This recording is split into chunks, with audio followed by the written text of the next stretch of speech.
people always joke about utility commissions, moving at a glacial pace, right? And that's sort of insulting to glaciers who actually move faster. But for a long time that was true. Yeah. Now it's more like the line from the movie. We don't have time to do one thing at a time. Yeah. We're working on so many things at the same time. Whether that's, as I mentioned, the beneficial electrification, or working on, working with the IPA on the renewable energy credits, or trying to understand best how the load growth, which is happening now, right, is going to impact us. Commissioner Scott, it's great to have you here on SunCast. Great to be here, Nico. Thank you. So I'd like to kind of bucket this into three areas. There's a lot happening locally, and ICC manages specifically the way that the utility is regulated and how energy is priced here. I'm sure there's more, so you can go into that. Then there's kind of what's happening at a federal level. And then there's sort of this esoteric sort of grid level. And so we'll kind of take them in turn. Okay. What's happening with energy in Illinois, and specifically clean energy? And I would invite you to talk about the evolution since the early teens, when you originally began to help stimulate clean energy here in the state of Illinois. Yeah, well, thanks, Nico. So there's a lot going on here in Illinois. In 2021, the state passed the Climate Equitable Jobs Act, which kind of set the blueprint for how Illinois is going to manage the transition to clean energy between 2021 and 2050. The ICC has a lot of responsibility for that, everything from beneficial electrification plans that the utilities have to performance-based metrics on how they bring clean energy onto the system. We review all of the actions from the Illinois Power Agency, which is responsible for contracting to get clean energy credits to the renewable energy providers. So we have a lot of responsibility in that line. And in the last few years, we've been trying really hard to implement that, but also to see where it may need to be tweaked. And so there was a larger omnibus energy bill that didn't pass in the General Assembly this year, but people are going to keep working on that, and that may pass later on this year. The key components of that were more energy efficiency, trying to, live up to the adage that the cheapest kilowatt hour is the one you don't use at all. Right. So, and then also a lot more with tweaking the renewable portions to make sure that we've got enough money to do what we need to bring more solar and more wind online. But the bill also had really key provisions in terms of storage, energy storage, which for the renewable energy industry is very helpful, because the grid operators are continually talking about how, the sun doesn't always shine, the wind doesn't always blow. What do we do when those conditions aren't there? Energy storage can do a lot for us in that regard. And so that was a huge component of the bill, as well as things like virtual power plants, where you combine renewables, energy efficiency, other measures that don't just involve some central power station shipping power to our houses or our businesses. So a lot going on there. I expect us to be working on that legislation with the other state agencies for the rest of this year, and hopefully something will pass in the veto session later on. So a lot going on here, and in the meantime, we've got our day jobs, which are the rate cases and everything that come in front of us from the utilities. We do electricity, gas, water, and telecom. So we have a broad responsibility there, as well as some things that don't quite fit into that, like we regulate tow truck operators. Oh, how about that? And repo men, and So a lot of different things that we do. But our core business is working on the electricity, gas, water regulation. You mentioned day job. I think it's interesting. Folks may not know that it is a job. It's a paid position as a commissioner for the ICC. Yeah. Is it the only work that you do? Yes, by mandate. By mandate, it's the only work that we do. You mentioned I was on before. I was chair from 2011 to 2015, where a lot of the work, as you mentioned, a lot of the work to start working on clean energy really started. And then in 2017, the Future Energy Jobs Act passed, and that did a lot more for energy efficiency and keeping the nuclear plant, a couple of the nuclear plants online. Right. And then in CEJA in 21, a lot more emphasis on the nuclear plants, but also on really, really beefing up our renewable energy portfolio. A few things come to mind for me. So for those who aren't familiar, you were also the director of EPA. I was. Here in Illinois. You were a mayor. You've had quite a lot of public service work to your credit. What has evolved the way that you thought it would, and what has evolved in a way that you didn't imagine that it would? Yeah, a lot of the work of the utility regulators is the same as it was 15 years ago, but it's much more complicated now and much more fast moving. Okay. People always joke about utility commissions, moving at a glacial pace, Right. and that's sort of insulting to glaciers who actually move faster. But for a long time that was true. Yeah. Now it's more like the line from the movie. We don't have time to do one thing at a time. Yeah. We're working on so many things at the same time. Whether that's, as I mentioned, the beneficial electrification, or working on, working with the IPA on the renewable energy credits, or trying to understand best, how the load growth, which is happening now, Right. is going to impact us. That's something that hasn't been the case. If you talk about massive load growth, hasn't been the case in the energy industry for almost 50 years. I know. Since the advent of air conditioning, really. Right. That was the that's really last interesting time that correlation was as well. the last big energy load growth period. I hadn't thought about We've that. actually been flat or declining in some places Yeah. over the last few decades. But now with data centers, that's going to be changing. Yeah. It is changing, and we've got to figure out how to respond to that. Well, before we talk about data centers, one of the things that's also changed since you started imagining what would it look like to have a more clean energy grid in Illinois is this concept of virtual power plants. Did you imagine that this ability to leverage these storage assets would come to fruition in the way that it has, or as quickly as it has, or what most excites you about that asset? Well, it's very exciting because as we start talking about, growing loads and how to best manage that, consumers now have a lot more role than they ever did before. It used to be kind of a very passive thing. The factoid was people, when they weren't actively paying their bills, spent about 7 minutes a year thinking about it. Right. It's different now because consumers understand that they've got some choices that they can make. Right. Whether that's to put solar on their rooftop, whether that's to get a thermostat that drives power down at different times.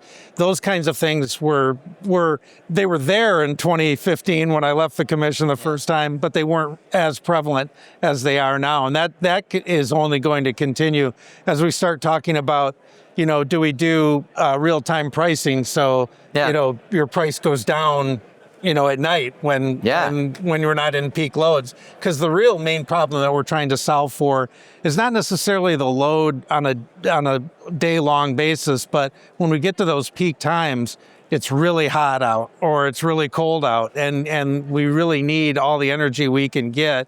Are there ways that we can shave that peak down a little bit? That saves people a lot of money if we can do it. So things like virtual power plants, which have storage, you've got your own energy on your roof, perhaps, or other sources. That's the kind of thing that can really help shave those peaks down. To tie it together, how does the grid or Illinois ratepayers depend on the ICC to move things like virtual power plants forward?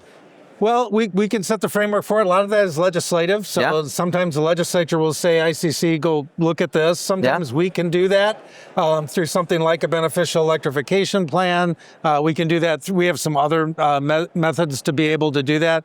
So it depends on the state, and it depends on the legislation and the framework for it. But it's something that we think is very important here, and something that we're going to keep working on.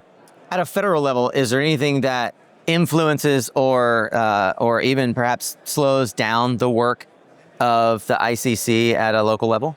Sure. So there were a lot of clean energy tax credits that were done away with, and a lot of other spending that through the Inflation Reduction Act in the Biden administration had come to pass. Things that now we passed CEJA before the IRA passed, so we didn't pass CEJA with the idea that there would be a huge influx of federal money. Right. But it's certainly helpful. Yeah. And so if the tax credits start going away, if the other funding for things like rooftop solar and other things go away, it won't stop us because we've got our goals and we're going to continue working toward that, but it slows it down a little bit. And so we're worried about costs. We're worried about things like the tariffs and what that does to supply chains. Sure.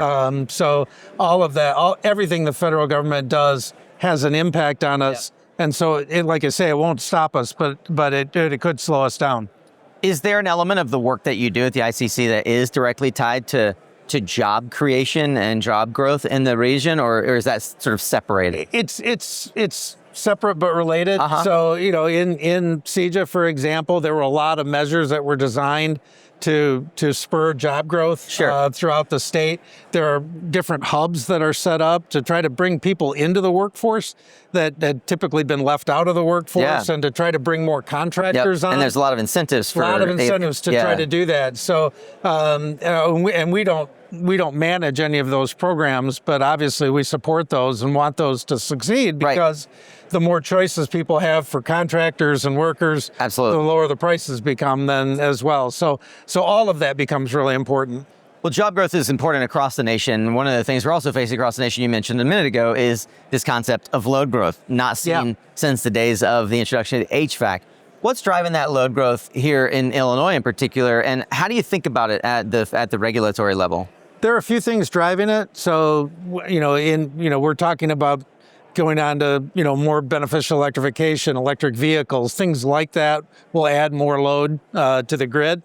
But then we're also thinking about it from bringing more manufacturing back. The administration, Pritzker administration's been very keen on trying to bring back manufacturing. Has been successful in doing that. A lot of clean energy manufacturing for component parts, for solar, for electric vehicles, for other things. And all of that adds to load as well. The primary driver right now, though, is the data centers. And so they're booming all over the country.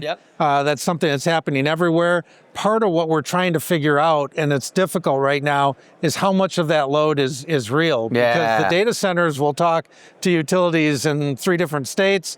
They may not be building 3 data centers. They're trying to get the best deal, but that inquiry may end up in the load projections of 3 different utilities. And if it does, then we run the risk of overbuilding to try to compensate for that load growth.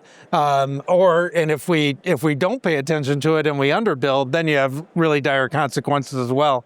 So getting a good handle on how much of that load is real is probably the most important thing right now. And then establishing some rules around it. Are there incentives, for example, if you bring your own energy, if you're building a microgrid, if you're building a microgrid, or you're building clean energy, you're building renewable, utility scale solar project, for example, or wind, and that's going to supply your data center. Can the state react a little bit differently to that and try to move you through the process more quickly? We may run the risk at some point, and that's why you're seeing this discussion all over the country, where data centers, paying Constellation to reopen 3 Mile Island nuclear plant, for example. Or we just saw a deal here in the state where Meta is buying the clean energy attributes of one of the nuclear plants in the state. So there'll be a lot more discussion about that, and even in the omnibus bill that we'll still be working on this year, even the thought of whether or not to lift the moratorium on building new, larger nuclear plants, because that they may be needed, and some of these hyperscalers with the data centers may want that. So I think most folks are familiar with sort of Data Center Alley from Virginia down through Georgia, Arizona, ironically, Ohio. Is there a big or a burgeoning data center market in Illinois as well, or is this something that states are kind of jockeying for position to try to attract it? Well, both. We've had data centers here for a long time. It's just the size of them and how quickly they want to come online now. So you may have had a data center before that was 50 megawatts, 100 megawatts. You've got data centers now talking about a gigawatt or more of power. I mean, that's huge. And those are the kinds of things where that will keep us up at night to try to figure out what's the best way that we can provide that. What's the best regulatory framework for that? How to make sure that the data centers are paying everything that they need to pay toward that, and not leave regular customers holding any of the bag of those costs. For the average solar developer or even a homeowner, how would you hope that they interact with the ICC? Like, coming in now as your second term as chairman of the ICC, what do you hope to establish in terms of that communication pathway, and how should folks consider the ICC as a partner and ally? Yeah, we're the regulator. It's a little tougher for us because if a case is coming in front of us, we can't talk about it Sure, that makes in sense. detail. Yeah. But our staff can. And so we would hope that people who are looking for their options on whether to go with an alternative energy supplier or some of the ground rules for how to do, solar on their home or on their business, that they would reach out to our staff and also the Illinois Power Agency staff to help them navigate those waters and be able to do that. And for the developers, obviously, we want them to be able, and they do, to tell us, are there problems right now? Are you having trouble getting interconnected? Are there other issues that are going on? So interconnection, for example, at the local distribution level with the utilities, or larger with the regional grid operators, those are issues that we deal with a lot. So we want people to be able to come to us, and if we can't talk about it because it's in front of us, our staff can. Makes sense. Is there anything else by way of parting thoughts that you'd like to impart on the audience? No, other than it's a fabulous time to be working on these issues. And there's a lot of good things happening here in Illinois, and we're going to keep working on them and make the energy transition work here. For folks who are unfamiliar, how can they find more about the work that you do at ICC? Like, how can they follow along? Go to the ICC website. Also, I would ask people to go to the IPA website as well, so they can get a lot of information about the programs that are going on. And IPA is the acronym for? Illinois Power Agency. Power Agency, perfect. Commissioner Doug Scott on his second term now as chairman of the Illinois Commerce Commission, the ICC. Thank you for taking time to speak with us here on SunCast. Appreciate it. Thank you.